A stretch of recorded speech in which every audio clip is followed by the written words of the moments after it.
Alrighty, our guest has arrived. Hopefully I am audible. Let's get this music shut off. I don't need background music. I'm not one of those streamers.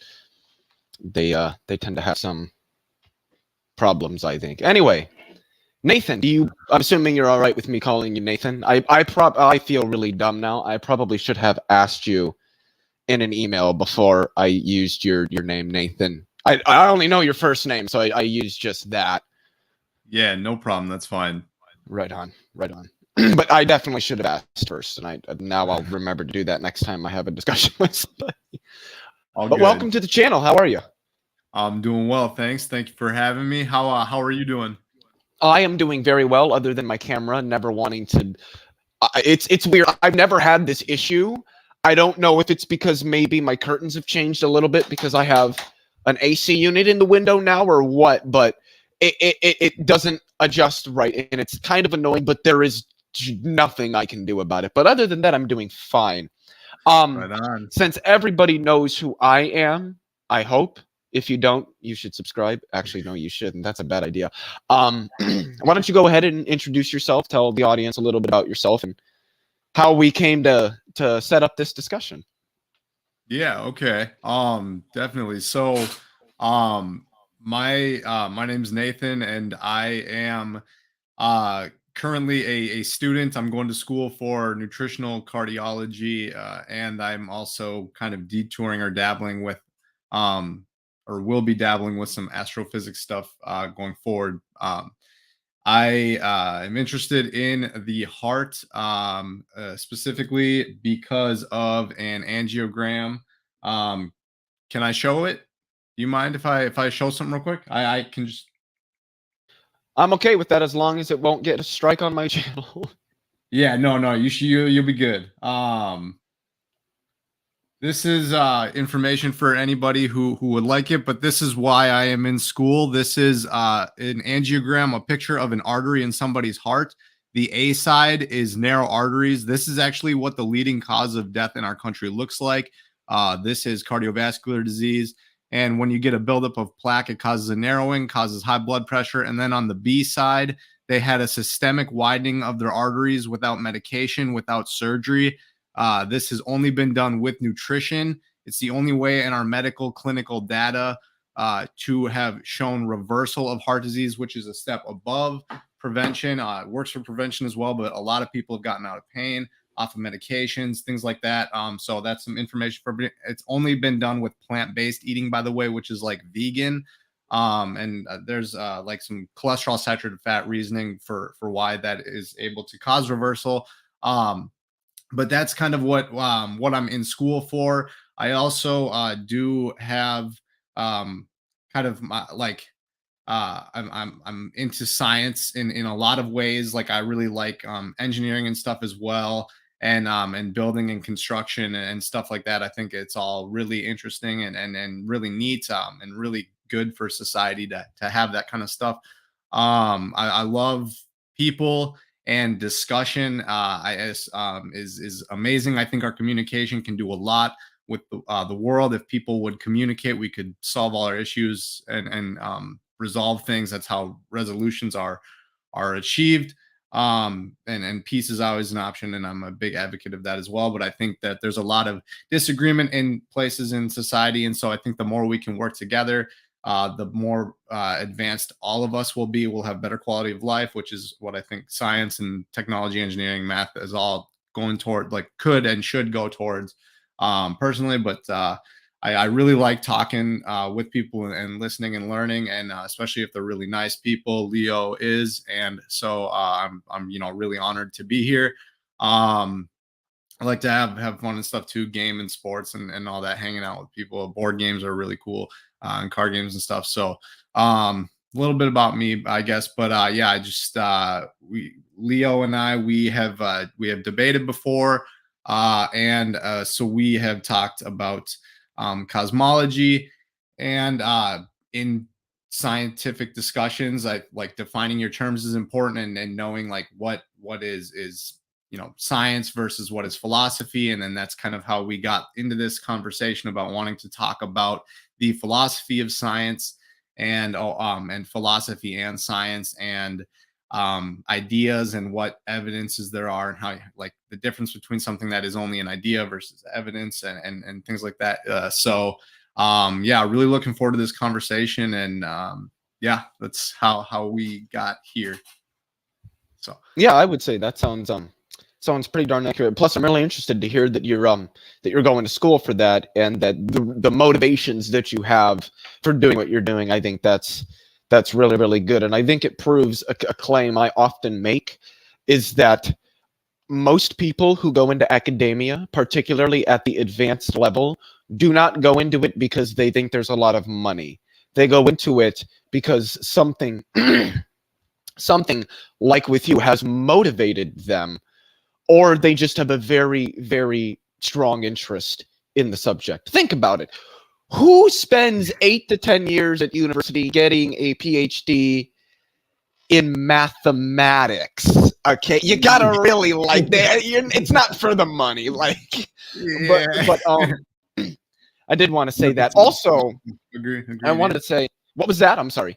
Well, no, I agree. Like, or at least that there are some who go for money, but the people who I think are really going to thrive and do well, do it for external motivations, and yeah, have things other than financial gain, because yeah, money's just a tool, really. So I also like how you said that astrophysics interests you. Hopefully, we might be able to get into a little bit of that, because astrophysics is the whole thing that got me interested in science in the first place.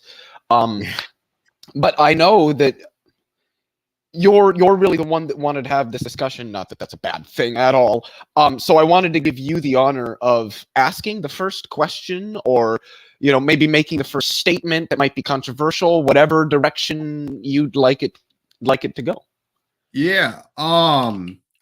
So do you think that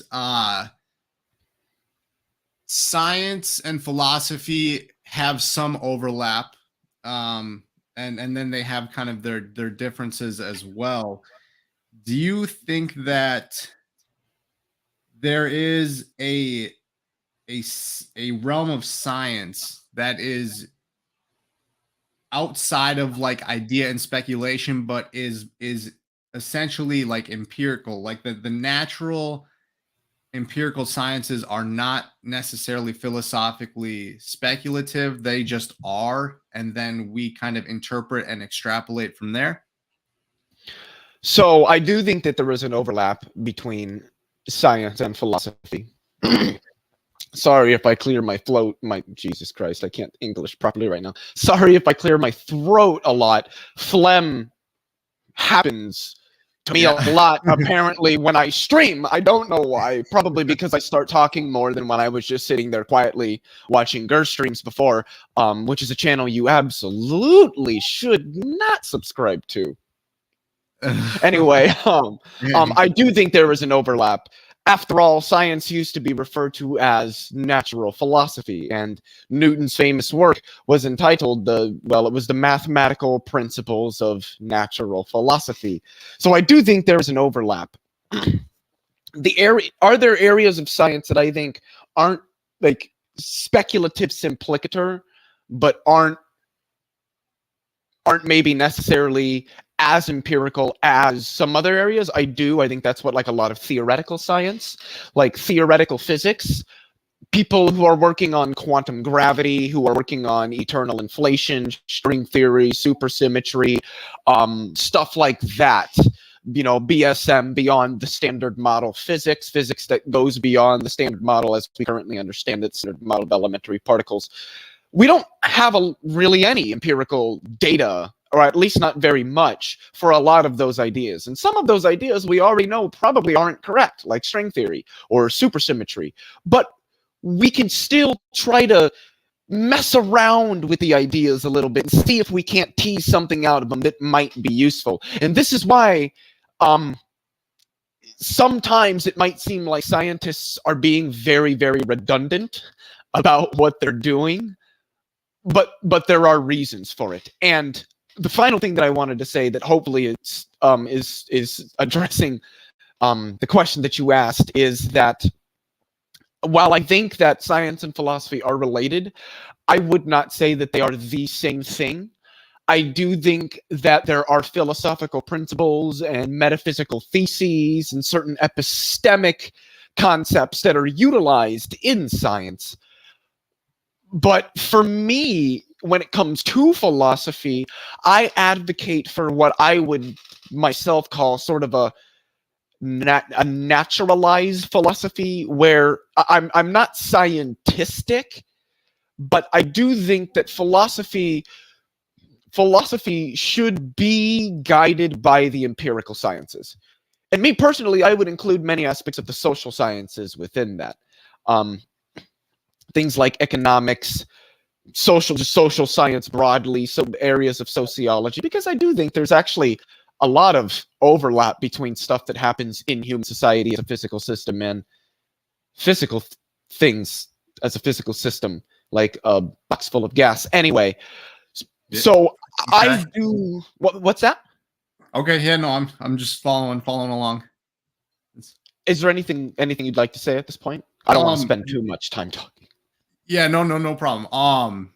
So yeah, I agree with a lot of that. I think, like, yeah, if you have different like, this is part of why, like, I think it's a really good thing to have different ideas about how things work. And if people are taking different approaches in their methods that they're using to try to determine something, uh you might pull something out of an experiment that you've set up that someone else might not have. And just from looking at it from two different ways, and then if you find something out that kind of can catalyze other people and allow them to say, if this is done like this and I can apply that to what I'm doing, you're suddenly able to, like, accelerate an area. You can discuss, like, accidental discoveries happen all the time.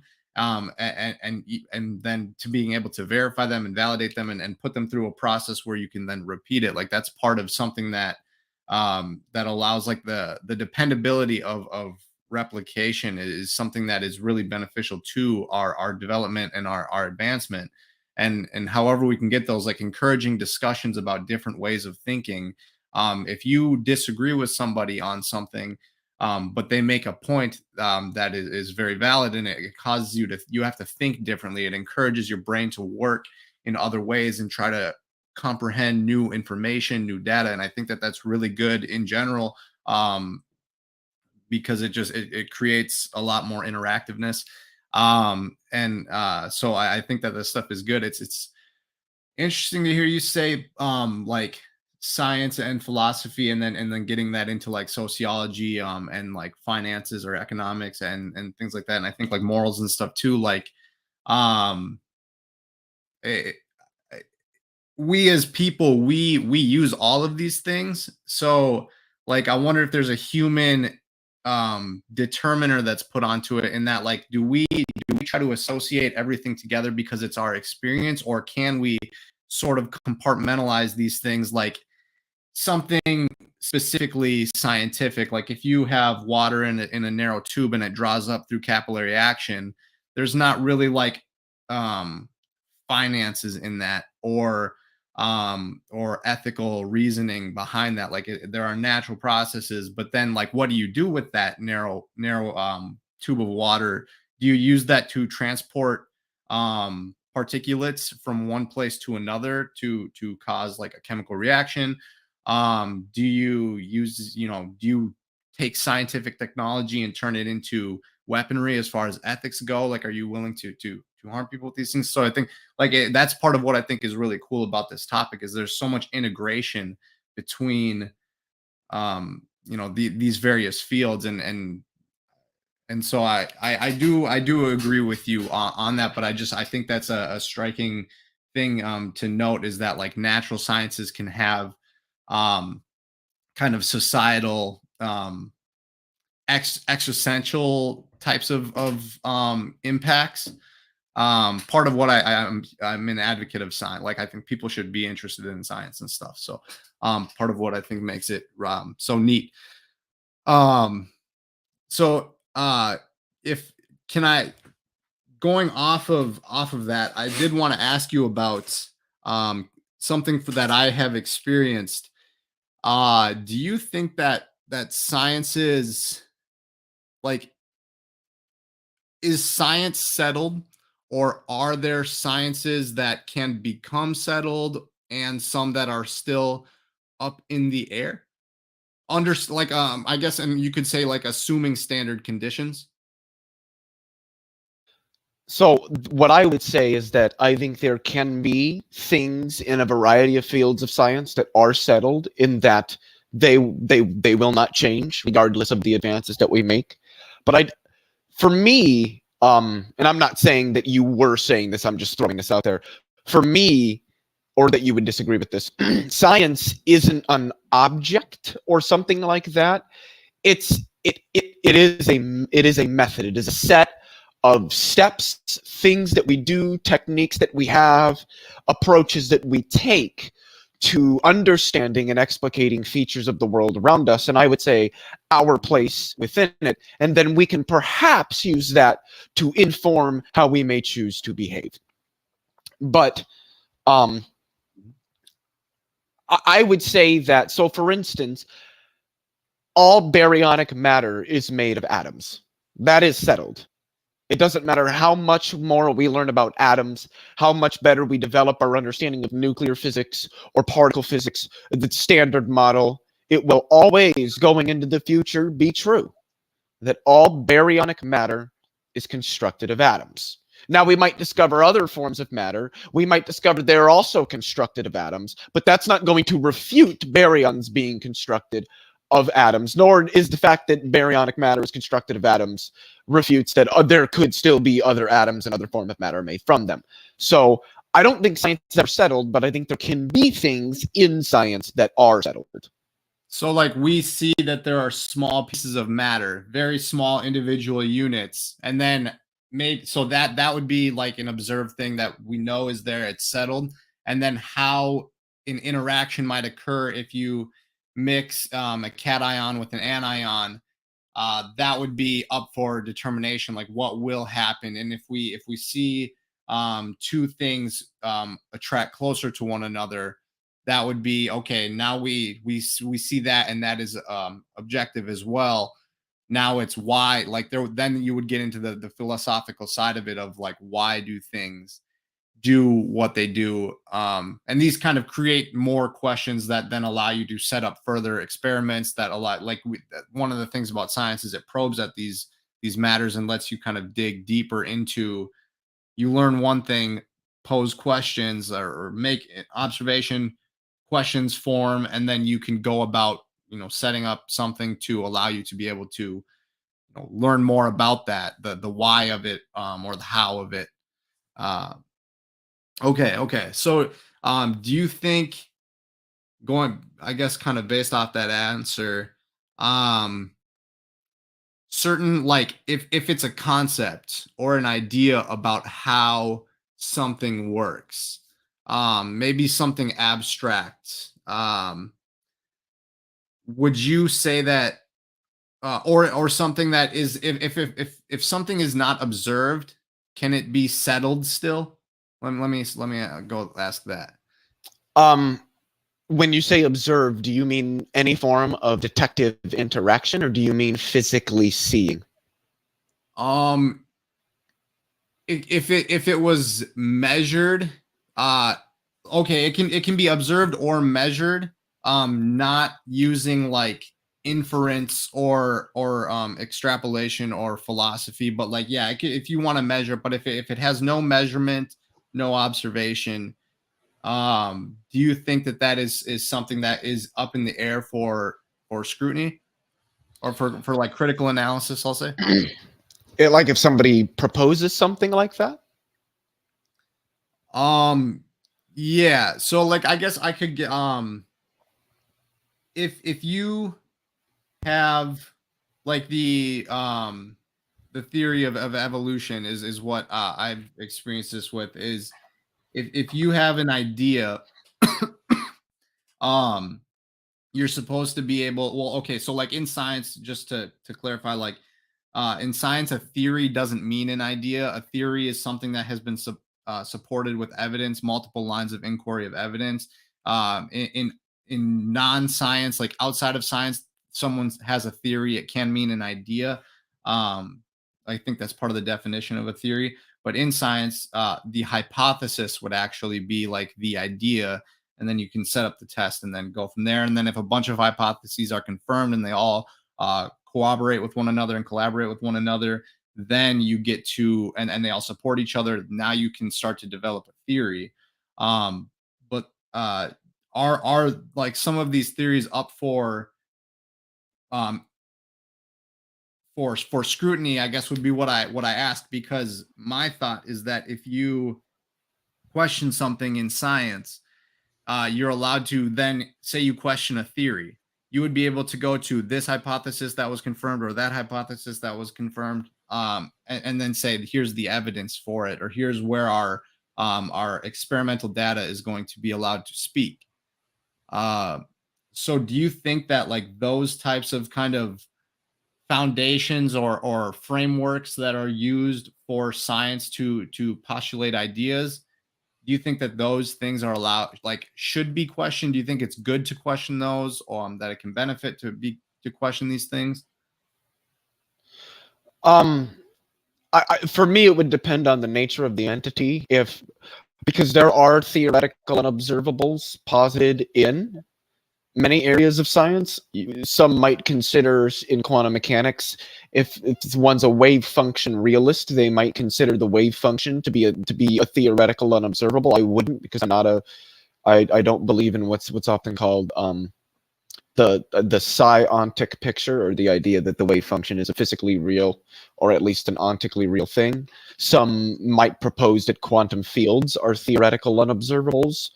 Some people might posit that particles are theoretical unobservables, but we still have reasons to think that they exist, even if we can't directly observe them, which is itself something that would be debated amongst physicists.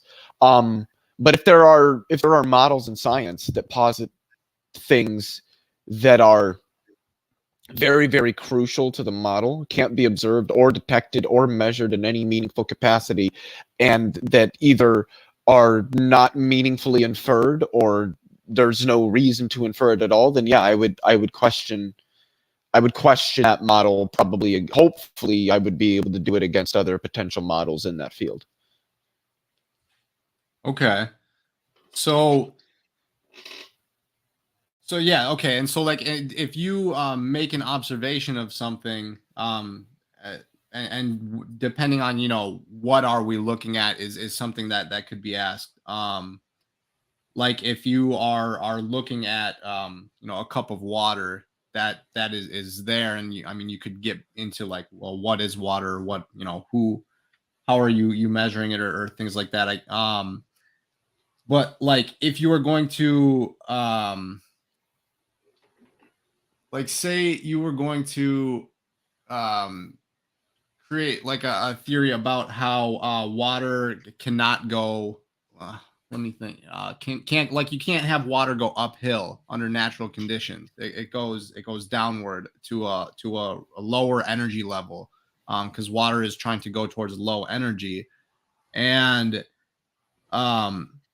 so if you can like hypothesize and speculate ways that you might be able to get water to go up a slope, but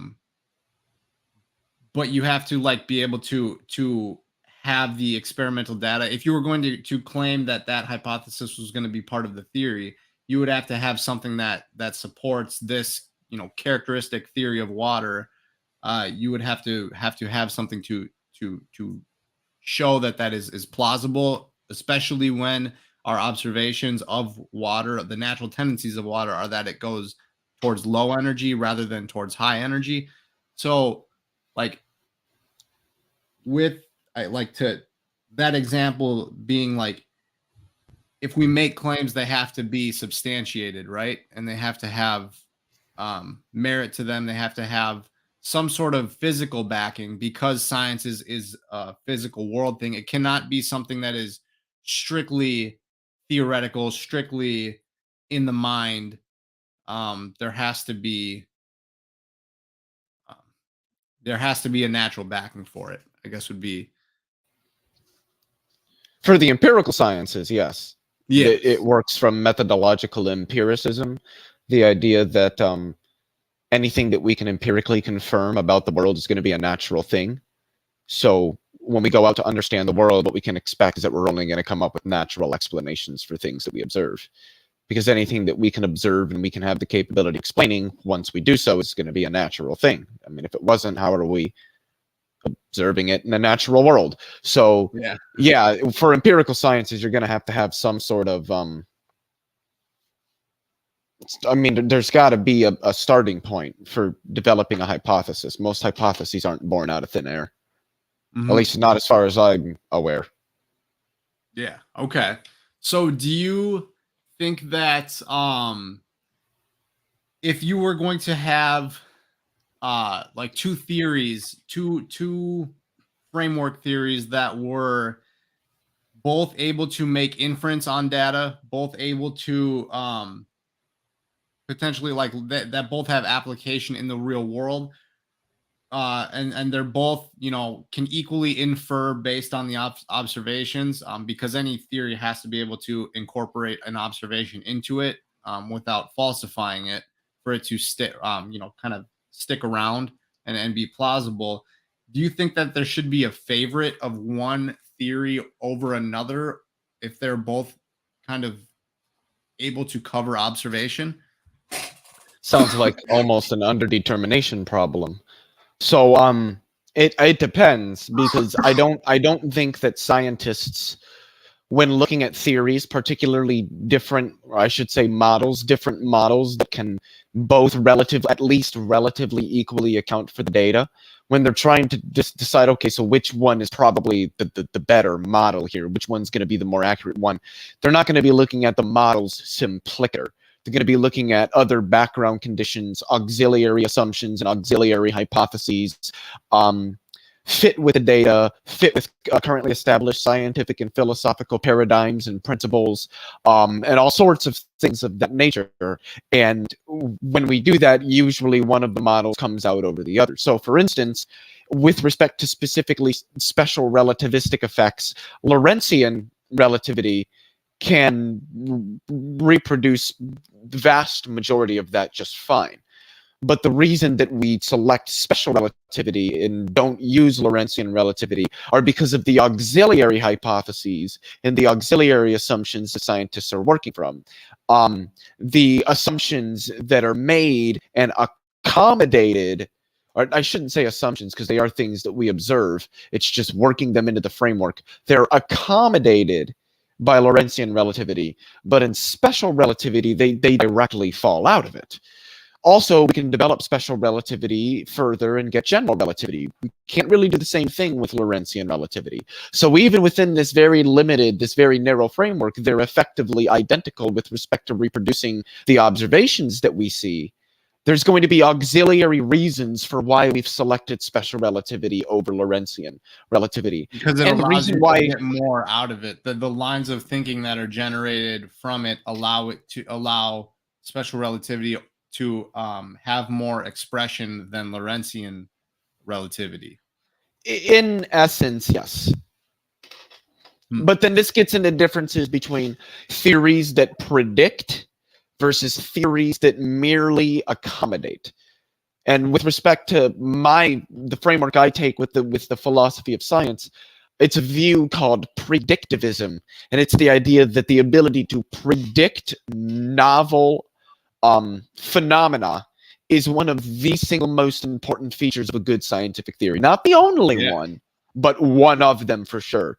Usually alongside things like falsification and repeatability. Those predictive capability, falsification, and consistent repeatability are usually like three of the biggest things that help to define a good scientific theory. There are others. There's a debate about which ones are the best, but I would say those three probably are three of the strongest.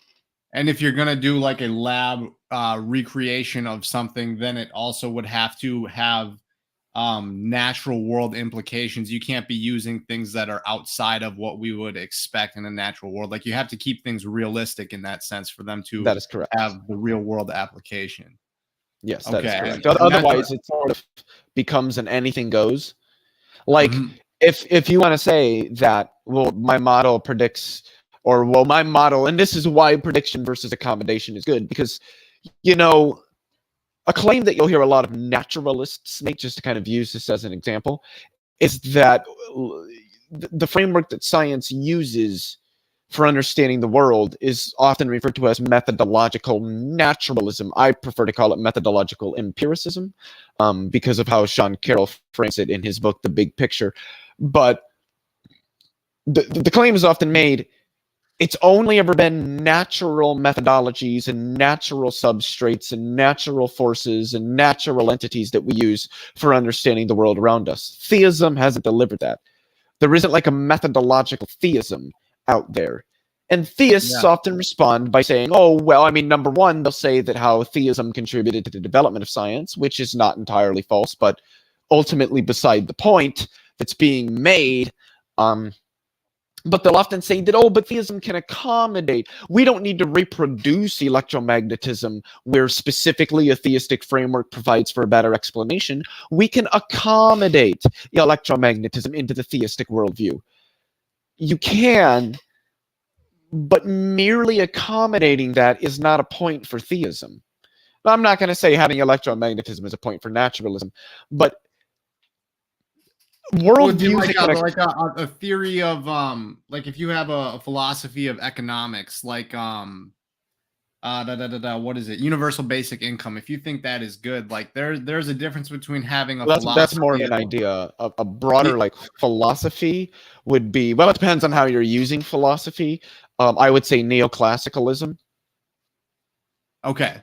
So say you have that, or an idea like that, or a concept, or something like what I would say theology is as well. Like these things that involve concepts or abstracts, or in theology's case, what I would presume would be like supernatural in most instances. These are things that I think science, empirical methodological science in its truest sense, is a strictly natural. It allows us to create an understanding of natural phenomena, to utilize natural phenomena, and to be able to do things with this, and then they can have implications in these other areas. But like to just say like like trying to measure a soul is never something we can do. We cannot weigh something supernatural, or the best economic policy is open trade. Like we can't weigh that on a scale.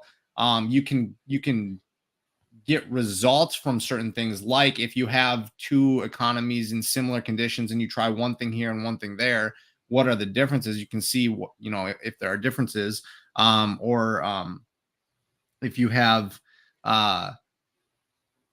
different models, like different models can predict different, or allow for different things based on how they utilize what we get in science out of our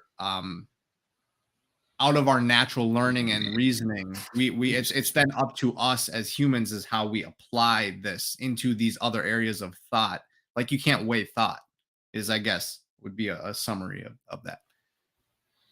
I would say I don't know if I'm entirely convinced of the notion that we can't weigh thoughts as a result of developments in neuroscience, but I'm entirely convinced that the mind is physical, and I don't know how anybody could even remotely think that the opposite is true when, and this is kind of a tangent, when if I shoot a human in the head, 98.9% of the time they're going to die. Like, if what you are is not contained in your physical being, then why does damaging your physical being erase who you are? Just anyway. Shit! I forgot what I was gonna say. Well, I think that does have. I don't know. I think it's all connected. There are levels that have like ladders up and down between them, and physical to me would be like the lowest. And then mental and emotional, and then spirit. But yeah, I think like trying to like science has so many benefits, and so do philosophies as well, and that's part of like what I think like you and I we had our first interaction like through debate. Well, actually, we had kind of a talk that was through debate too. We've chatted, but it's been through things that are like contentious issues, and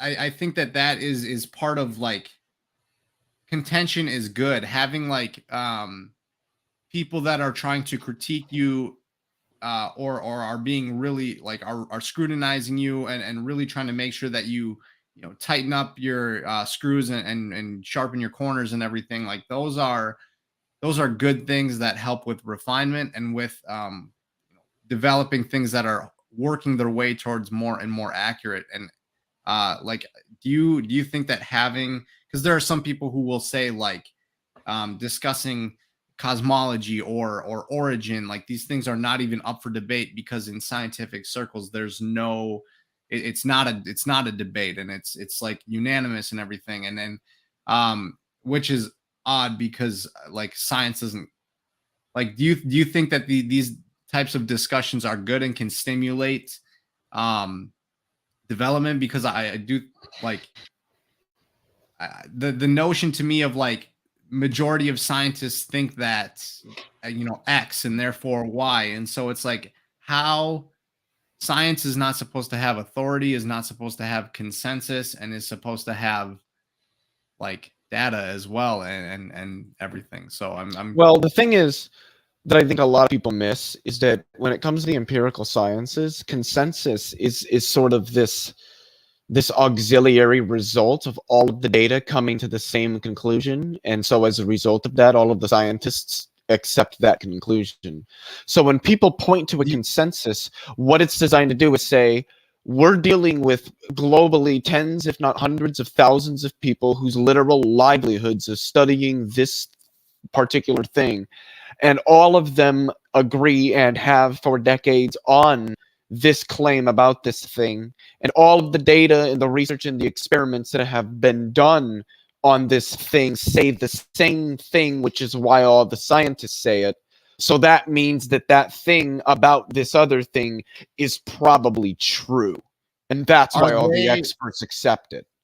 Is there a consensus in terms of like the observation of like what they're getting as far as feedback, and then the is that the consensus? And then there is what do you mean by feedback? Like if you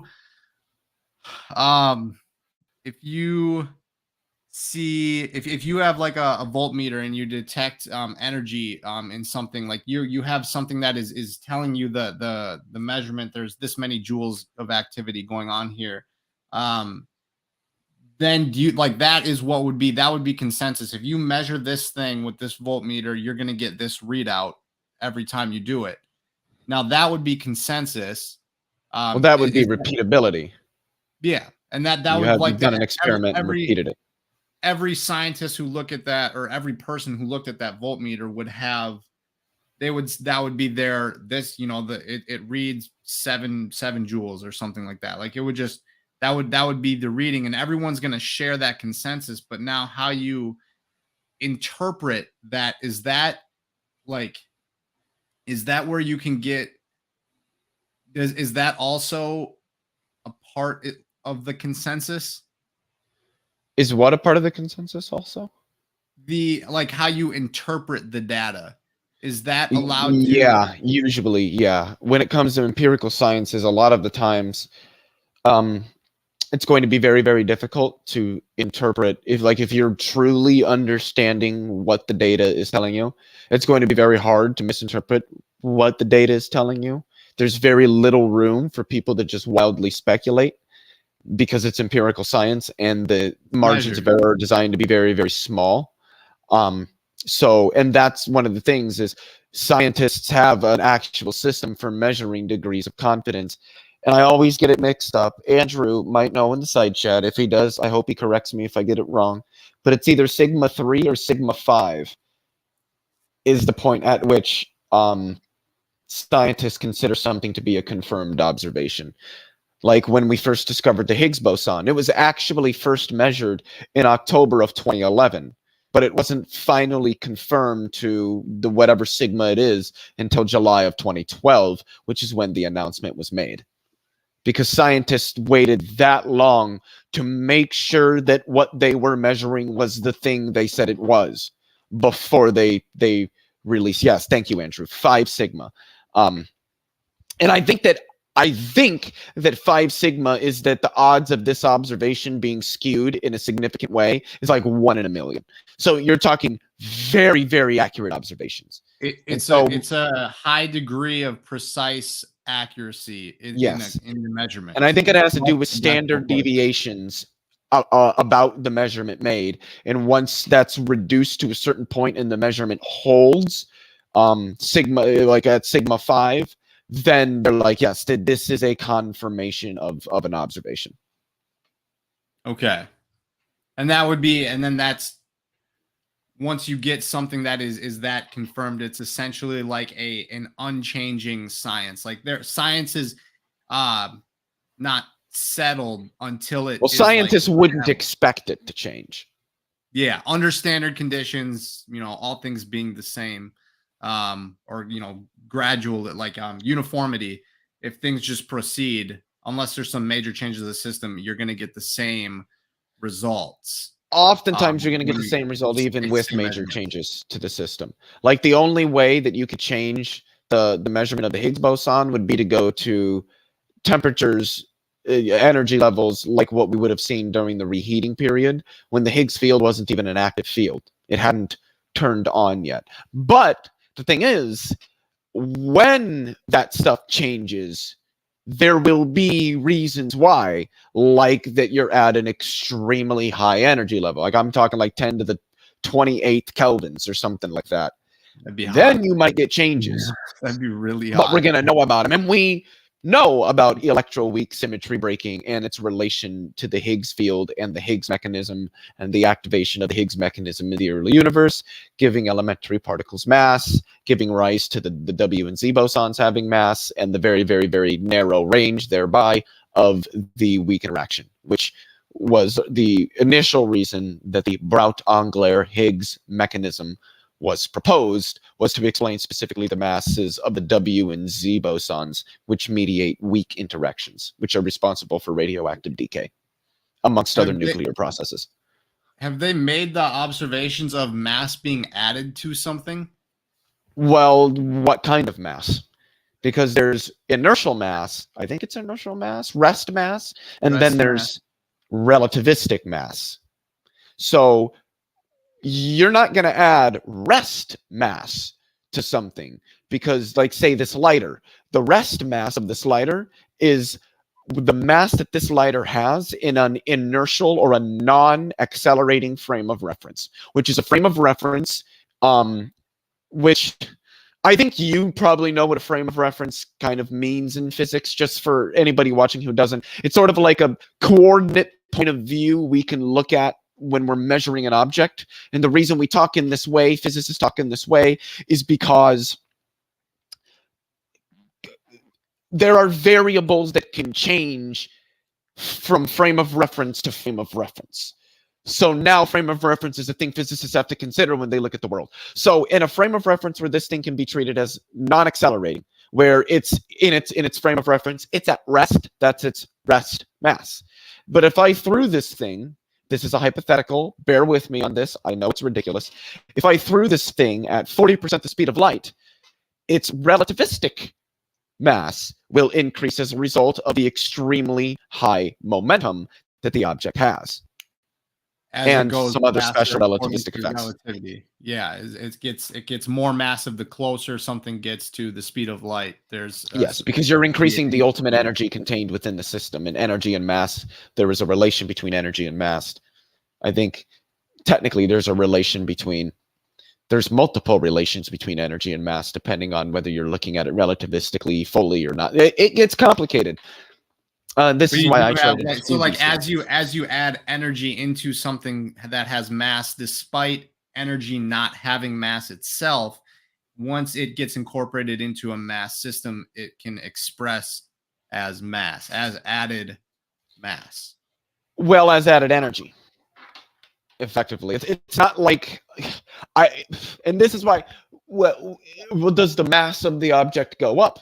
Well, the relativistic mass does. The rest mass, which is what most people think of when they think of mass, does not go up. The rest mass, I believe, remains constant. I believe. Okay, and that I think that sounds I would go with that it stays the resting mass. That sounds like it, because yeah, there's no added energy to it or anything. You're not putting anything on into it, adding mass or anything, which yeah, okay, that was just because like that's like with origin, like say origin of particles and like the development of elemental particles and everything. Like we can't like make particles. So is that are there Depends things on what that you are mean. like we can't We can make out of particles, but we nothing? can't just create the energy from which they're made out of thin air. We have to take energy from something else, usually that's equal to the particle or amount of particles we're going to make. And then this is kind of complex. So like if you wanted to get an electron, you can sort of make an electron. That's not the language I would use to describe it. If you just shake You could isolate one. the electron field with an energy equal to 0.511 mega electron volts over c squared, or 511,000 mega electron volts over c, or electron volts over c squared. Electron volt is a measure of energy in physics. Well, when it's over c squared. Well, no, when it's over c squared, it's a measure of mass. Correct myself there. If you do that, you will get a perturbation in the electron field that has a mass of 0.511 mega electron volts over c squared. It's going to have a lot of other properties, a negative electric charge. It's not going to be color charged. It's going to have a spin of E plus or negative 1/2. And that is what we call an electron. So you can make particles, but the energy that you're using to make it is not just like coming out of nothing. That's coming from nothing, despite what Lorentz utilizing Krauss, something that's already there. Yeah, coming from nothing despite the Changing consistent caterwauling from Lorentz Krauss is not a thing that happens in physics. It just isn't. Yeah. I agree. So are these, because like a big thing about like do you think that science is supposed to answer like what the big questions that they say are like who we are and why we're here and everything? Do you think science can answer those exclusively, or do you think it takes an inner working of like the philosophy mixed in with the science? I think that's a difficult question to answer. And the reason I say that is because I think that to some extent, some of those fundamental questions, as they're often called, might vary from person to person. But I certainly think science, particularly physics, fundamental physics, is going to and seems to be playing a very important role in answering a lot of these fundamental questions. But philosophy does as well. And I would argue that it's largely areas of metaphysics as applied to fundamental physics. You could almost say the metaphysics of physics. Metaphysical concepts like mereology, modality, areas of ontology, fundamentality, structure, grounding, concepts like that. So I definitely think that it's a joint venture, so to speak, between science and philosophy. But I think more specifically than that, it's really a joint venture for those real fundamental questions between physics and metaphysics. Go figure. Yeah. Okay. Because yeah, I mean, physically we can determine, what we're capable of with our technology and everything at the time. We can determine things to such a degree physically, but then yeah, how it's what metaphysical implications that there might be, how we interpret them, what would like even like things like what we don't know, not knowing the totality of a situation, there could be, I mean, it's not going to necessarily change the physical that we observe, but it's how we interpret it that that would allow us to utilize it for how we see fit. I guess like in terms of where, because like the thing of like who we are and why we're here. Like I'm trying to bridge this to like the ethics and morality of it, of like what is there being a point to something or not, like having reason for anything or not. because like I like science a lot. I love learning. I love science. I love experimenting and everything.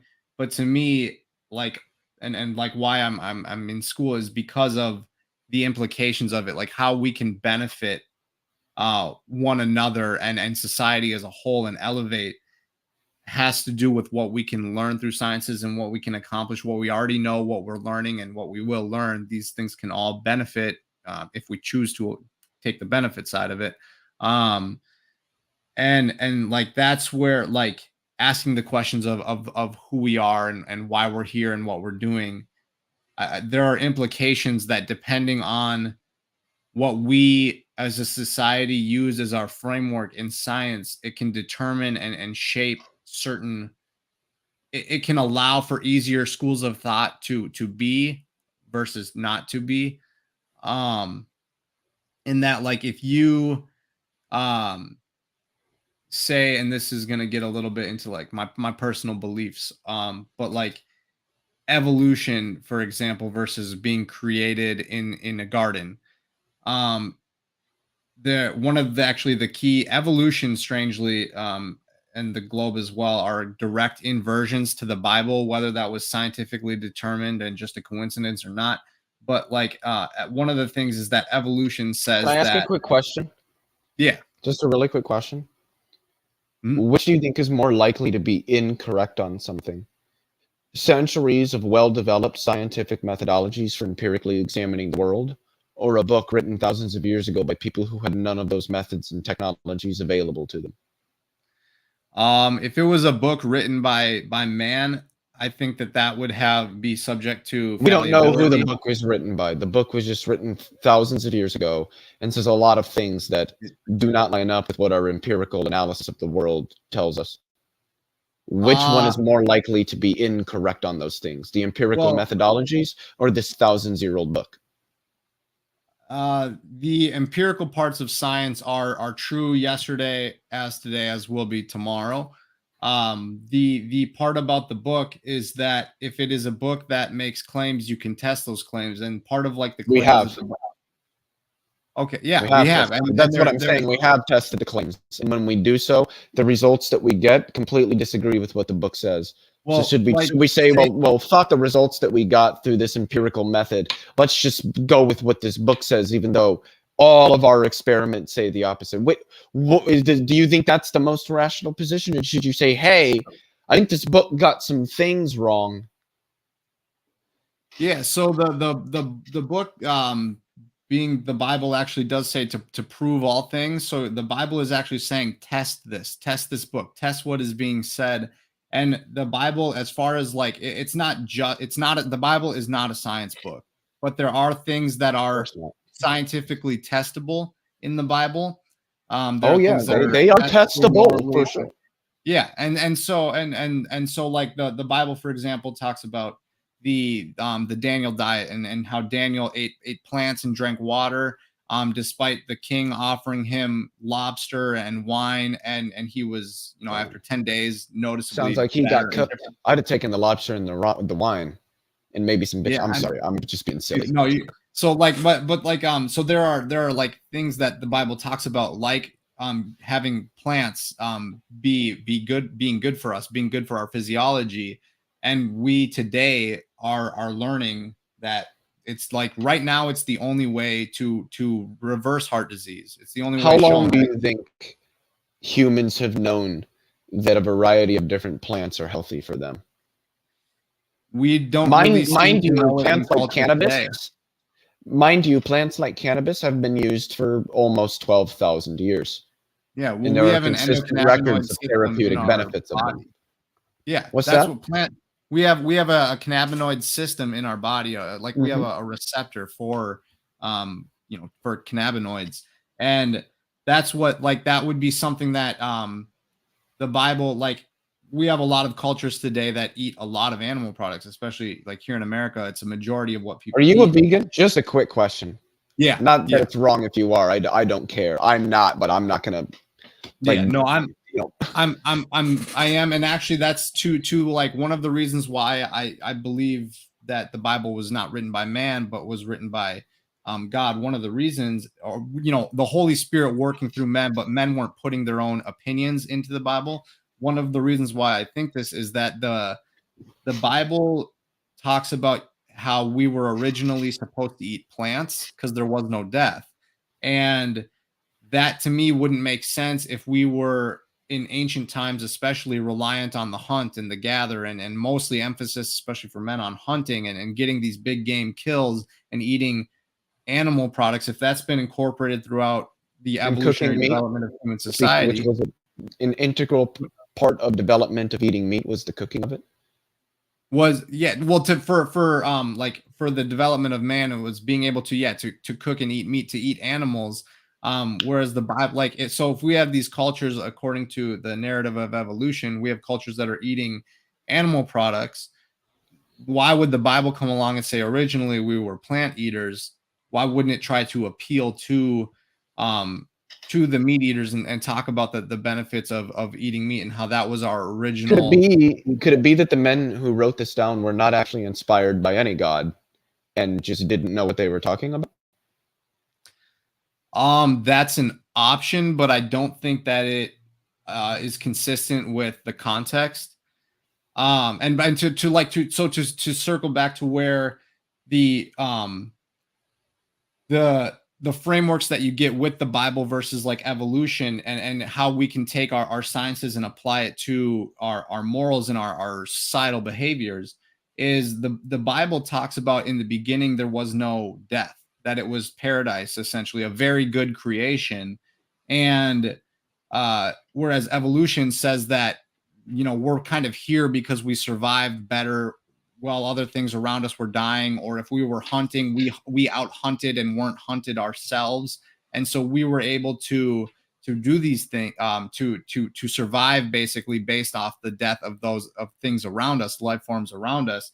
And today in society now, you're able to take this, like in the military, there can be dehumanizing efforts to try to make it better or easier for people to cope with taking a human life, because they're on the other side of an imaginary border. You take this life, and it tends to be heavily traumatic for many, but they try to dampen it by dehumanizing, by painting targets, or that these are kind of subhuman, and part of that kind of goes in line with an evolution narrative of survival of the fittest and being Are you sure? capable. Well, it's the difference is that if you if you're trying to preserve your own gene pool, whereas in the creation account, there's a time where there was no violence. And so if you're trying to think of ways to say stop war, stop military industrial complex, and stop countries from fighting, and instead maybe choosing to communicate with one another instead of taking lives to try to solve problems, going through evolution, death is almost seen as a necessity, and it's part of the circle of life, and it's always there. Yes. Death is what we go Death towards. is the reason we can furnish our technological subsistence now. Fossil fuels. If it weren't for all those dinosaurs and all those plants and all those carbon-based life forms dying and being buried under several hundred feet, a couple hundred to several hundred feet of sediment under intense heat and pressure, we wouldn't have fossil fuels. We wouldn't have developed internal combustion engines. We wouldn't have developed the modern automobile, or the modern automotive industry, or the modern aerospace industry, or the modern shipping industry. And humans would have probably been highly stunted. If we didn't kill all those trees for all that lumber, we wouldn't have been able to build houses and other machines and things like that were integral to the continued social development of humans. Yes, death is an integral part of life, and I don't see why that should be considered something wrong. Well, it's how, because of the decisions of man, death became part of the world that we live in. And now if we are going to make a society, we're going to utilize the energy that we can get from coal. Whereas if those things were never dead in the first place, we could have created this innovation in technology that we have through other means. Instead of going through combustion, we could have gone through the electromagnetic field, solar, wind, water. Using But how do you these get to things. that point? How do you get to the point that you can do that? If those were our only options to choose from before death, we would have had to Yeah, go but what through if you one of them didn't to have get the to this point. technological capability to develop electromagnetic technology? What would you use to develop the electromagnetic technology? Because you'd have to start Science. developing it at some point. What would you Yeah. use? You would use What the method of pre-existing science. technological forces would you use to further develop your technological forces? You would have to look at how things interact in you would use science to then develop the technology. Like if you have a copper tube and a magnet. Yeah, but how do you make it? How do you make it? So like, You no, develop so technology you to know how harness. like 700 years ago humans did not have electricity? Mhm. Why don't you think somebody 700 years ago didn't just develop it? Lack of knowledge of phenomena that leads to electricity, lack of communication to try to learn if others have any tidbits to add while they're trying to develop a way to harness electricity. Yeah, humans didn't have the productive capability to develop it at the time. Yeah. So what did they use instead of electricity 700 Candles. years ago? Candles, yes. So they had to use more primitive means of lighting in virtue of the fact that they didn't yet have the productive capability to develop something more efficient. Yes. And knowing that they had candlelight and said, this is helpful, maybe we should try to create our own light. Maybe that type of reasoning could cause you to say, let's try to develop something like a light bulb. Well, first you'd have to know what light is, and that light is related to electricity and magnetism, which we didn't find out until Michael Faraday, and I think either the 17 or 1800s. 1700s, I think. Yeah, So unless you get 700 years ago, nobody knew that what was the light that was being emitted by a candle had any that probably that the electricity. Well, I think they probably had some notion of concept of electricity. They knew what lightning was, but they didn't know that there was any relation whatsoever. They had none of the means by which to produce it. So once humans developed the understanding to make electricity, how did they start making the wires, the telephone poles, and stringing it all up to set it up? They had to use the pre-existing productive forces, right? Mm-hmm. Exactly. And they are taking their steps as they're going through a journey of scientific discovery about what if you use copper wire versus an aluminum wire, what happens? Do you still get the same conductivity, the same output? And that's I think is part of why I think science is so amazing, is because of the collaboration that is involved and how we can all piggyback off of what one another is doing and use it to try to innovate and better ourselves. And I think that that's where we should be going. And most people hopefully are, but there are people who are using their scientific minds for malevolence, unfortunately, for now. But we'll see. Who knows who can be, if you can communicate with people, it opens up a lot of opportunity to get people away from menacing violence. So, it definitely does. And yeah, I do think that if you have having an understanding of the scientific knowledge, like what we know naturally is true, and then how we philosophically apply it, or what our frame of reference is for how we interpret it, and then what we want to use it for, will determine the type of technology that we develop and what it's used for. And because coal was available, coal was what we used as the battery for these things, or the main focal point of our technological development. Whereas if we didn't have coal, we would have never been able to make things that used coal, because it wouldn't exist. We would have had to say, how can we put some flap above a candle so when the heat rises, it lifts it up and maybe turns a wheel? And then that would have been the starting framework. And then we would have gone from, how do we optimize wheel? What kind of bearings can we use to get lower friction? And then that would get to the development of maybe some sort of engine. So yeah, I think the point that I wanted to get at is that no society is going to be capable of developing better means of production unless they develop those within the means of production they already exist in. Because then how would you? What would you use to make the better technology if you didn't already have factories using not quite as good technology?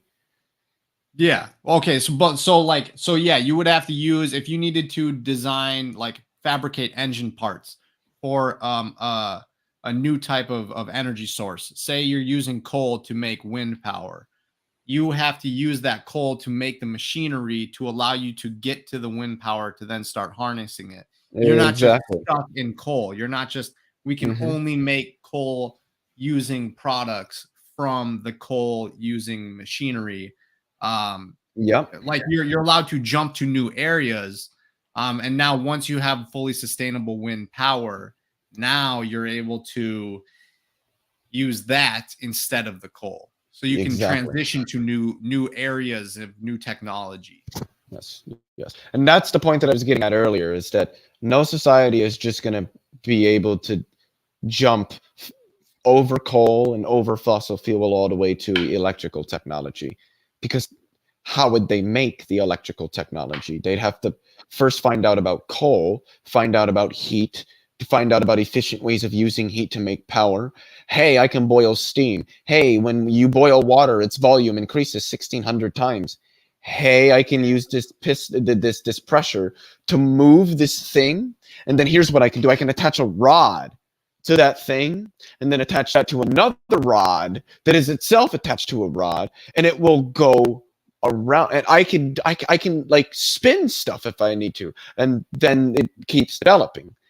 So Yeah. I don't think it's possible, and this is why I often tell people, and this may come as a shock to you or other people in the chat that haven't heard me say this, and if we were to find any extraterrestrial species out there as developed or more developed than humans, if we were to go back in their history books, we'd find a period somewhere in their history, way back, where they were enslaving members of their own species, because that was the only means they had to harvest all the food and plant all the fields. They didn't have machines to do it yet. They had animals and people. So what did they use? Animals and people. Yeah, and animals, I mean, if you can communicate with animals is another thing, but I think you would be assuming that the communicative, high intelligence species is choosing to enslave others rather than cooperate. Because if you could stumble upon a group of people here that have never used slavery, but they communicate really well, and so the men and women work together to harvest their crops, without any, enslavement, because that is something I think is incredibly wrong. And Can I that's ask like you a question? yeah. Why do you think humans had a thousands-year-long period of slavery in their history? Do you think it was because humans are bad and wanted to enslave other people? Or do you think it was because humans didn't have any other means to plant their fields and harvest the fields and work the mills and all that other stuff that slaves did, toiling away every day? I think that there were people who forced people, but you could talk to someone if you were willing to pay someone a wage or barter with them so that they were actually willing to work in the field or mill the flour, then they would do that as their job. Why pay them when I can enslave them? And then I I don't have to pay them. If you believe that you can dominate other life forms, to help your survival and You your don't think life, humans believe that? You don't think humans believe they can dominate other life forms and have believed that even about themselves for thousands of years? I do. people I people don't believe yeah. that, but humans Yeah, no, collectively, that's who I'm humans talking about. humans have. It's the history of humankind that has happened in our past, but I personally also don't believe that there is uh there's not a need for it. Like my going back to my first Do you think there was ever a need for slavery at any point in human society? no. How do you think you would have farmed your 55 acres of land 2,300 years ago? You would have to, you could pay people to work your field. You You're could not you're not wealthy enough to pay people to work your field. Then you got to find a technology that allows you to cover more There ground is quicker. none. There's animals and there's people. Mhm. And funnily enough, the people are cheaper than the animals. What are you going to do? You're probably going to buy people, aren't you? Why wouldn't you pay people? Because you don't have the money to pay them continuously, but you do have the money to buy them one time and enslave them and make them work your fields. Don't you think that'd probably be the option that this person would do in this situation? If they don't look at those human beings that they're trying to buy as equal. Well, it's not about whether they look at them as equal or not. It's about, I have 53 acres of land that I need to be worked. I can't afford the animals. I can't afford consistent payment, which wasn't very prominent 2,300 years ago. But I can't afford to buy these slaves. Could that person who owns the 53 acres sell some of their acres and get? They don't want to. The less they own, the less they can produce, the less money they make for themselves. Doesn't sound like they're doing very good making money if they can't afford to hire help. Well, they can afford to buy slaves. They could have. People didn't hire others 2,300 years ago. That's the point that I'm getting at. You didn't get hired. People didn't walk into the office of this guy who owns 100 acres and say, "I'd like a job in your field." No, your town got defeated in a battle, and you're 19 years old and you're able-bodied, so now you work in the field. That's how it worked. You don't get paid. You work. You are a slave. Yes, and that I believe that mindset and those ways of putting down fellow man, I think were taught to us by a group of, well, what I would say is fallen angels. That's where we got our technology for war demons. And for you think demons taught humans to enslave each other? Yeah, that sounds like that's what you're saying. You don't think it was that humans had no other means to produce for themselves on a scale needed other than to enslave other humans? Well, people are able to, hunter-gatherer groups are able to go around and provide. This is long past hunter-gatherers. We're at least 3,000 or 4,000 years into agrarian societies now, which is kind of when slavery started. Why do you think slavery started when agrarian societies did? On a broad scale, that is systematic slavery.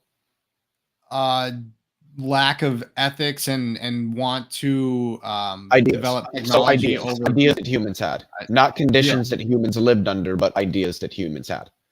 Yeah, if you have the idea if you suddenly form the idea to say, I could just force this person to do something against their will, and then you act on that and then carry it out, and then it becomes a thing that happens where people start ruling out of fear, or ruling others out of their fear. Then that's what you will do. But if that person says, I don't want to own these people, or I don't want to be forceful, you're going to then say, let me try to develop a type of shovel that moves really well, or a tilling machine that can move really quick across the ground. And so maybe that person tries to spend, instead of saying, let me just take this, low hanging fruit or easy way or whatever, and just buy this person one time, they might say, I'm going to spend my life trying to develop a technology. And then if I can't do it in my lifetime, I'm going to try to get someone who I can pass this on to, and then they try to develop it. So if humans, instead of taking the slavery approach, instead took the scientific development approach, maybe we get better agricultural technologies. You don't think there was scientific development in human society during periods of slavery? There was, but not as quick as it could be. If you had, if 4 out of 100 men were trying to do the science while the other 96 were trying to own people, you're not getting as much scientific mass work output than if you had 100 out of 100 people working for scientific innovation. Like that, it's even a consideration for people to own others is I think ethically wrong.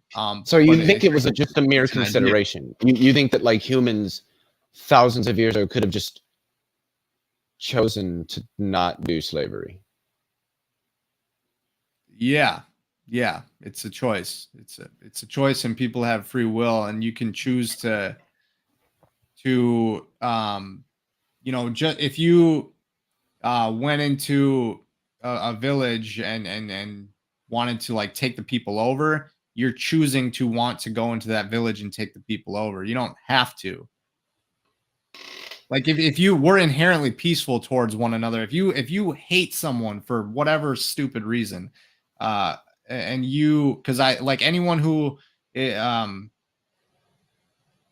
like wants to harm someone is in the wrong. If you're the initiator of harming somebody.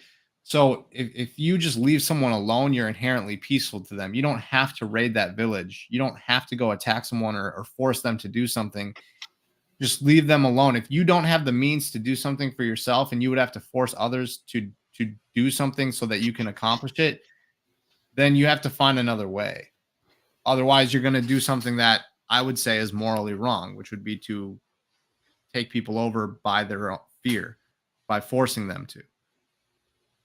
I mean, I agree with you that slavery is wrong, and I agree with you that slavery was perpetuated on humans, and as a result of forcing people into horrible material conditions where they were uneducated, not read, and didn't know how to read and didn't know how to write, that probably stunted potential developments that could have happened if these people had been well educated. But Absolutely. humans simply didn't have the forces requisite to providing that for all humans during those ages. This simply wasn't technologically developed enough.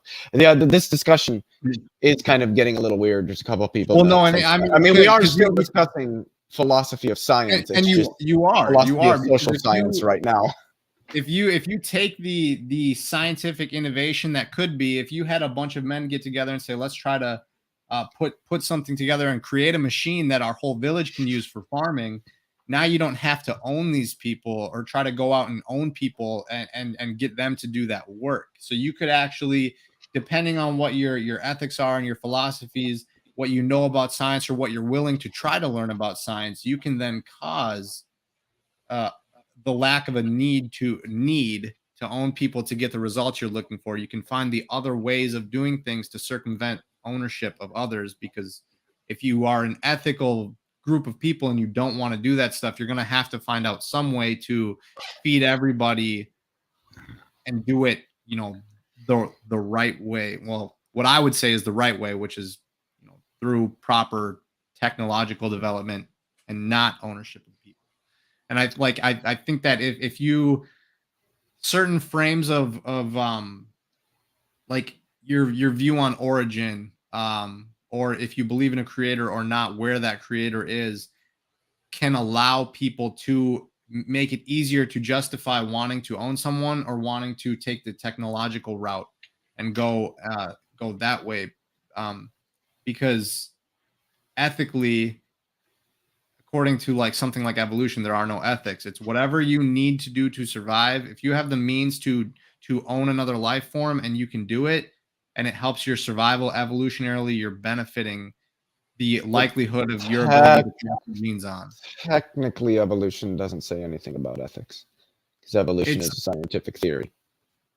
Yeah, but it had the ethical extrapolations that you can make from the claim to science of evolution allow for it to be easier to go towards owning somebody, as opposed to, like, if you believe that there's a creator who made everybody equal, then you're going to say, I can't own someone who is my equal. There's no Yeah, but what if that creator wants you to own other people?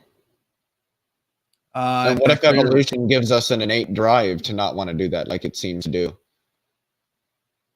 Then, well, evolution's blind.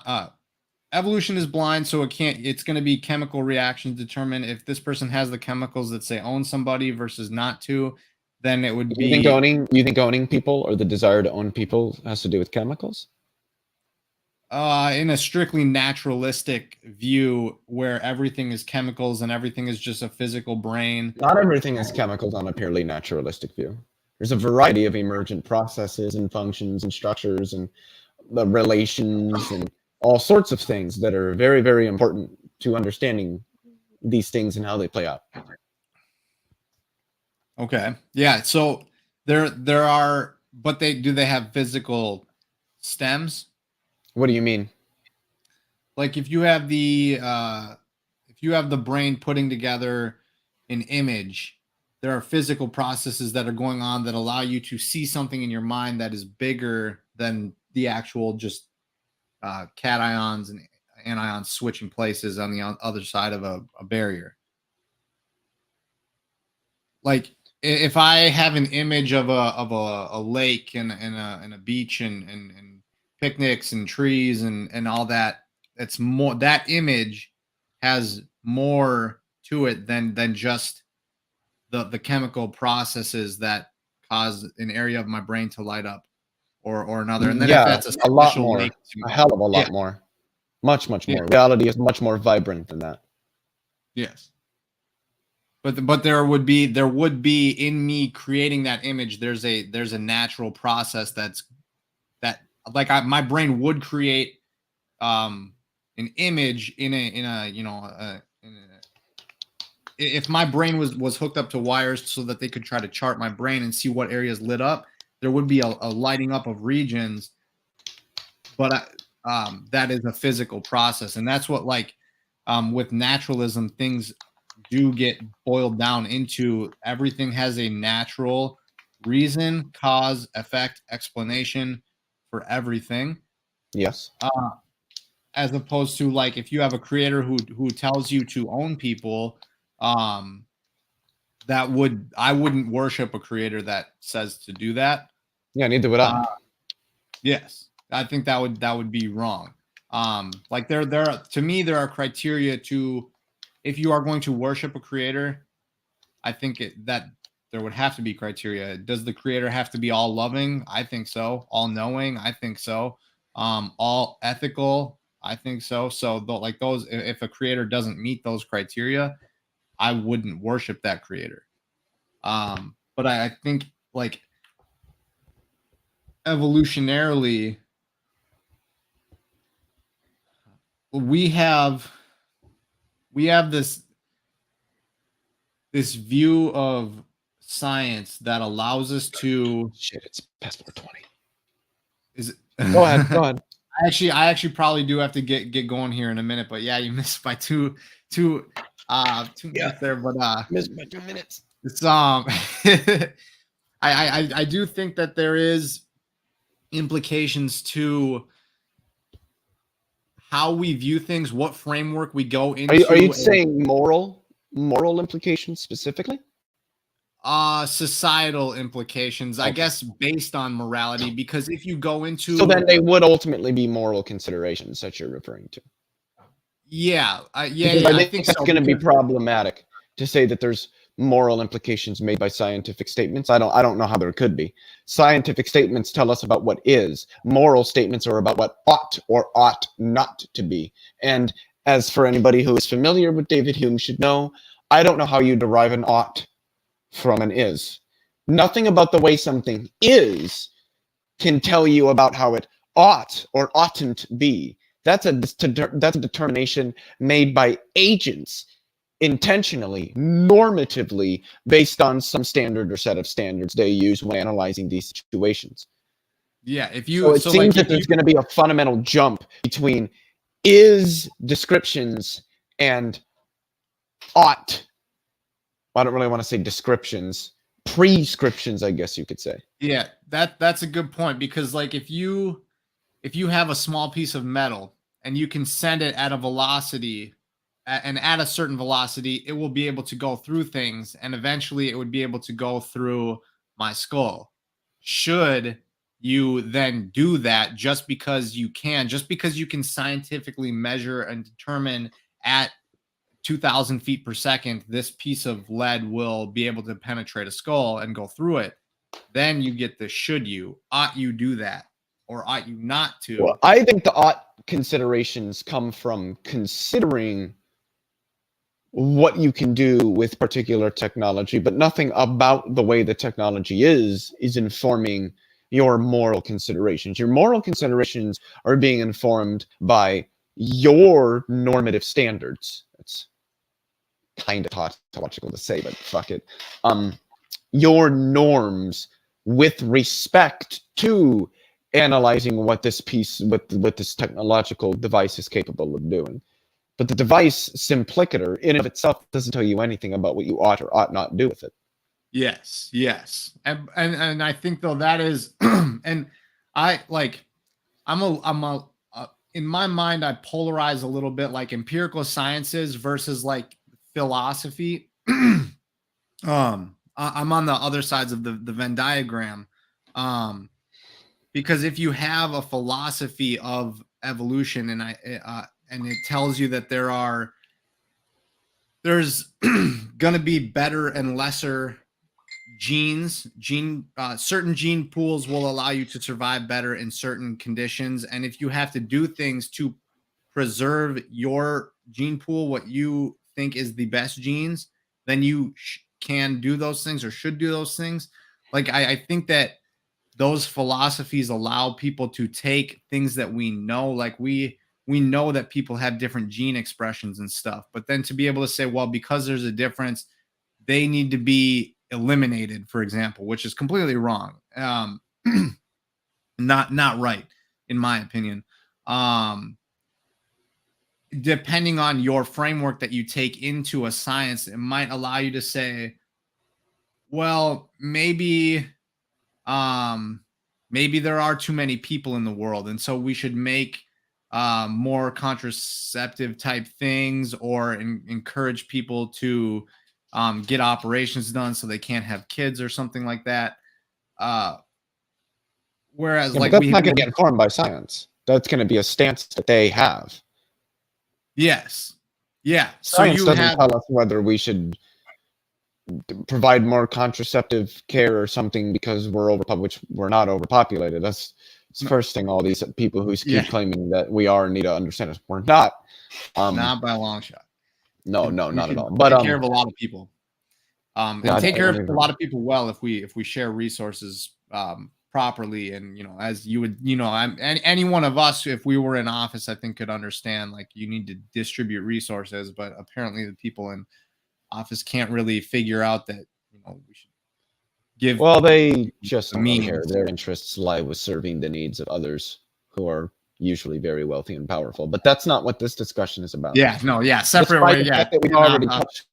Despite the fact that we've already touched a little bit on historical materialism, but that is technically like part of like history of science, and I would consider areas of that to be related to philosophy of science, philosophy of social science specifically. So it's not really that far off topic.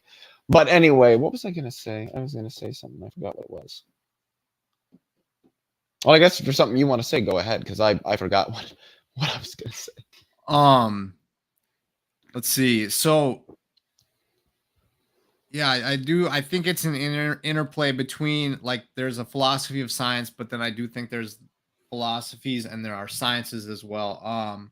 But I do think that if you do have an idea or a scientific principle that we have come to an understanding of, if we determine something and it's repeatable in science, that thing should be able to be questioned, be prodded. What if we do things this way, that way, the other way?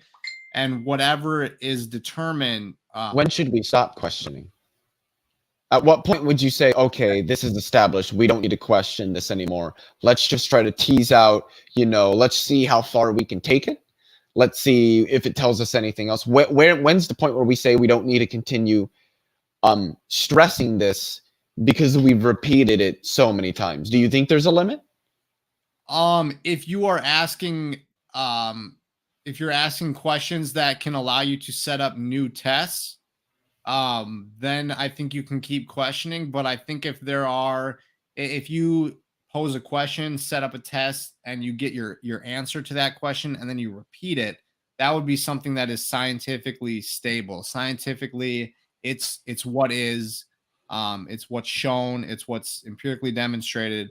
And so that no longer, now, then anytime you ask that question, you're going to get the same result. Now you can take what you got as a result and you can ask a question about the result and set up another test, but that would be asking a new question. Like, as long as there are new questions that are being generated and new experiments that are set up based on those, I think you can question these things basically until you hit a wall.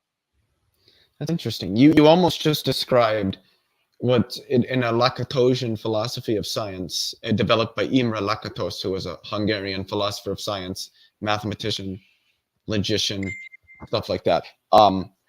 where he characterized science in terms of what he called research programs, where there's a core theory that is very well developed, and it's taken to be the case at the starting point, and then you add auxiliary hypotheses onto the core theory to help bolster the core theory and its ability to explain the world. And as long as these auxiliary hypotheses are continually developing novel predictions that can be tested and abilities to run experiments that we can test for,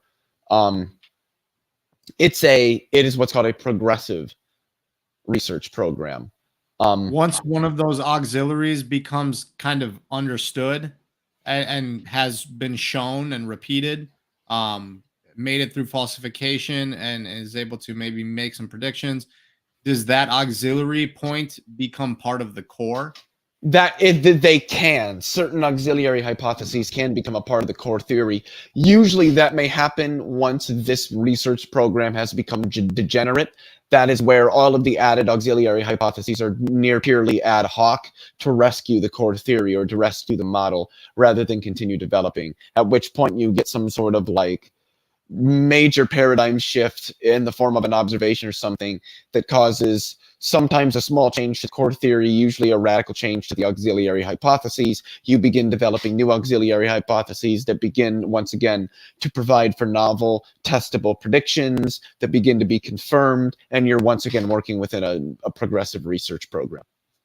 So you're going to So get... I sort of do a cross between Lakatos and Kuhn, where I take the structure that Lakatos laid out, but sort of the development of science that Kuhn laid out in the structure of scientific revolutions, which I don't agree with everything that he said, but I do think that general framework that science is also revolutionary in its development, I do think that is true.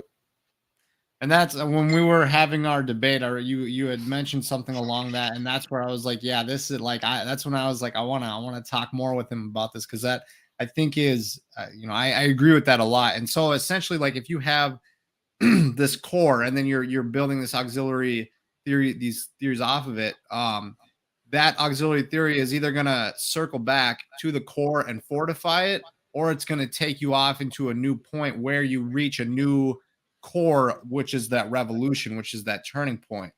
And ideally, yes, but you could have where all these auxiliary hypotheses are just ad hoc. They're not really, if they have any predictions, you can't test for them, and that's if they have predictions, and they're just at that point baggage. And then usually there's this observation that's just radically different from what we've seen before, and that in an attempt to account for this, there are changes to the auxiliary hypotheses, maybe some to the core theory that carry it forward. But the picture that you laid out, I would say, is generally accurate, yes.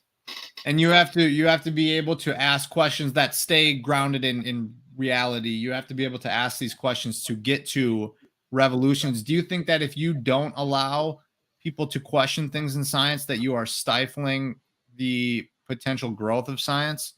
Yes and no. I think that being able to question things and test different ideas is a fundamental part of science. But I think that when people want to question things that are settled, that have been settled for a very long time, that are well understood, and that form the basis for how the field operates, that stifles scientific development.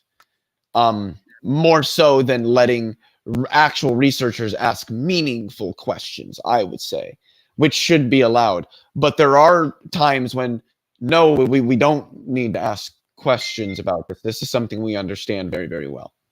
Mm-hmm. Okay. I agree. As long as that thing that is scientifically understood is understood based on empirical evidence and not just extrapolated inference. Like, as long as you can have both. Because extrapolation is a fundamental part of science. Inductive reasoning is fundamental to science, as is probabilistic reasoning. There's a lot of things where it isn't established, but we've got a pretty good idea, and this is probably true, but maybe certain parts of it turn out to be false. Maybe we've got to adjust some things, particularly in areas of science that we're still developing. Like, one of those areas is galactic formation. We're not really sure how galaxies formed, because we haven't had the technology to look out that far and see. Now that we have James Webb Space Telescope, we are able to see galaxies that are older than our current models would have predicted. But that doesn't mean that the whole of cosmology is dumb. It just means that certain parts of our models that we used for galactic development we had so little information that some of those predictions were wrong. But most of the people in the field would have told you that it's not surprising that some of these predictions are wrong, because we had so little data to work from to start developing these models. But we still have to develop some type of model that we can use to move forward. And so that's what scientists do. And once you get that new data, that's you implement it into your understanding, and then you create the changes that are needed, like how science is like always evolving. Like we're always learning more. We're always incorporating new information, new data that might spark different thoughts, cause different experiments to want to be set up. And I think that is all. That's like the marvels of science, and the ability to share this stuff and to communicate is what allows for such progression. And I think like now at the time that we live in, where we have such a close-knit community where people can share things, that I think can only cause science to move at a quicker rate and to get us better and better technology. And hopefully if the ethics can match this pacing, we get all of our scientists wanting to create things that are truly and pretty much purely beneficial, rather than like a scientist who's working to figure out how to mitigate the recoil on a shock absorption for a rifle, so when it butts into your shoulder, you're taking less recoil. Like, that's a waste of technology, when they could be working on suspension for a building make it more earthquake resistance. Like, if you already have the shock absorption mentality and that's what you're going for, use it to withstand natural disasters, rather than so we can use it to harm somebody else who no one needs to catch a bullet. So shouldn't have to either if you never fire one at somebody, which would be ideal. And I'd be morally right. I'm never go violent. Never need to. If somebody does, that's on their morality. But we can talk to people and we can expose those people and stuff too. I think I do agree with that naturally science and technology should be used to improve the human condition, not take human lives. But that I think that's more like ethics of science, which isn't really, I mean, I'm not stupid when it comes to the ethics of science, but isn't really an area I guess I would say at this point that I'm interested in getting into. I don't know if you wanted to. Yeah, I actually probably do have to wrap it up here. Just I got a couple of things I have to get done, and I think my roommate's about to be back soon. So I gotta do a couple things. But yeah, Leo, I just I will if I could just have a sec to just say, like, I thank you for having me on, and I'm gonna be no problem. This has been fun because I learn a lot from you, and I think you're a really smart guy, really nice guy, and I just want to thank you for having me on and this conversation, because there are some personal things for it with me as well, for what I'm going through with school. But I get such a boost of like excitement talking about this stuff with people like you, because it's like the understanding that there is it's a process and a development, and how we can set up experiments to know things, and then use the biggest thing for me is like once we get this science, make it into technology, using it to benefit, like knowing that people are wanting to create a peaceful culture rather than a culture that harbors violence is so big to me, because like we choose all that stuff, and that completely gets into ethics, but like your free will and your choice and everything. But just science, I love science. I think it's really an engine for innovation, and can carry us to incredible things that 300 years ago this technology would be like it's what, indistinguishable from magic, but it's technology. It's a real thing, and no need for magic or wizardry or any of that, because that stuff's bogus. So granted, I used to play Scape too, but it's good stuff to know that it can bring people together. We have the communication, we have the ability to do this stuff, and I thank you for having me on and thank you for coming on, having me learn this stuff. So yeah, this has been a very, very good discussion. I wish we could have more like them, which I think that's kind of changing. I think more people are starting to, and that's what I want, is debates and discussions to be more about trying to genuinely understand the other person, juxtapose the two positions, and express legitimate disagreement where you see it, but also express legitimate agreement where you see it, and just talk with each other about differences or whatever it is. And naturally, on the internet, a lot of it is performative. It's just the way that it is. But even then, I still think that there's a grain of charity that could be, put in even those more performative discussions. But yeah, I've really, really enjoyed this a lot. Do you have anything else to say before I wrap it up? I don't think so. I will say, actually, this is something that I can I refer something back to that angiogram real quick? Yeah. Okay. So I can't give that's not medical advice. This is just information. But like, if anyone out there, if you know anyone that has chest pain, joint pain, high blood pressure, high cholesterol, and they want to consider trying vegan to see if it might help their medications or with their medications or pain or anything, talk with your doctor. One thing is, like, for people with high blood pressure, people who switch over to eating plants, they can drop their blood pressure really quickly. And if you continue to take medication to lower, if the plants bring your blood pressure to baseline, and then you take those medications that lower, you can actually drop your blood pressure too low and black out. That's happened with people. So just, if you're doing it, like, monitor it, talk it over with your doctor. Make sure you're aware of things that are going on, changes in your body, because it can happen fast. But if it can help someone, if you want any information or anything from me that I've learned about in my journey, through learning about nutrition, like, I'm happy to pass stuff along to try to help out. But I I think that our technology, our scientific understanding, the data we collect, the technology that we use to communicate and share this stuff so that I can apply and make a real meaningful impact on people's lives. This life is I think such a blessing, and to be able to share with people who are nice, polite, respectful, and live life is I really, thanks for this time, Leo, really. Yeah, no problem. And thank you again for coming on. Well, everybody, thanks to all you out in the audience for joining us for this wonderful discussion. Hour 45 minutes, that's not too bad. And with that, folks, we'll see you in the next one.